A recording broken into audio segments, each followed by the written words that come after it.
પાટીદારોને અનામતનો લાભ આપવાની માંગણી સાથે રાજ્યમાં છેલ્લા 2 મહિનાથી પાટીદાર અનામત આંદોલન ચાલી રહ્યું છે।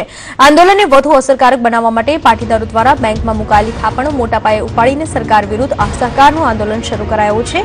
પાટીદાર અગ્રણી રજની પટેલે બેંક ઓફ બરોડામાંથી 10 લાખ રૂપિયા ઉઠાવ્યા છે। પાટીદાર સમાજ દ્વારા રજની પટેલનું સ્વાગત કરી ફૂલહાર પહેરાવીને સ્વાગત કરાયું હતું।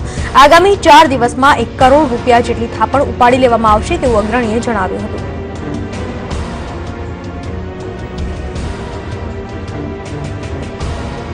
વધુ માહિતી આપવા આપણી સાથે જોડાઈ ચૂક્યા છે અમારા સંવાદદાતા પ્રકાશ વર્મા।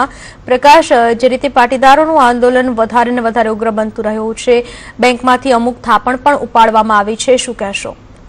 પૂનમ, આપણે જણાવી દો, અનામતની માંગ સાથે છેલ્લા 2 મહિનાથી પાટીદાર સમાજ અનામત આંદોલન શરૂઆત કરવામાં આવી છે। હવે અસહકાર સરકારને આપવાની વાત છે, આર્થિક નુકસાન પહોંચાડવાની વાત છે। પાટીદાર સમાજ દ્વારા વડોદરા શહેર જિલ્લાની અંદર જે બેંકની અંદર થાપણો મૂકવામાં આવી છે તેને સાગમટે ઉપાડવાની વાત હતી। આજે રજનીભાઈ પટેલ જે પાટીદાર સમાજના અગ્રણી છે તેઓ નવાપુરા વિસ્તારમાં આવેલી બેંક ઓફ બરોડાની બ્રાન્ચ ખાતે પહોંચ્યા હતા અને ત્યાંથી તેમને 10 લાખ રૂપિયા ઉપાડી લીધા છે। આગામી 3-4 દિવસ 1 કરોડ રૂપિયા ઉપાડવાના છે અને શહેર જિલ્લાની અંદર તમામ બેંકોમાંથી પાટીદાર સમાજ દ્વારા થાપણો ઉપાડી લેવામાં આવશે। સાથે સાથે આજે તો ઉકાલ કર્યો હતો કે સરકાર દ્વારા જે કાર્યક્રમો આયોજિત કરવામાં આવશે વડોદરા શહેર જિલ્લામાં તેનો પણ સાગમટે બહિષ્કાર કરવામાં આવશે।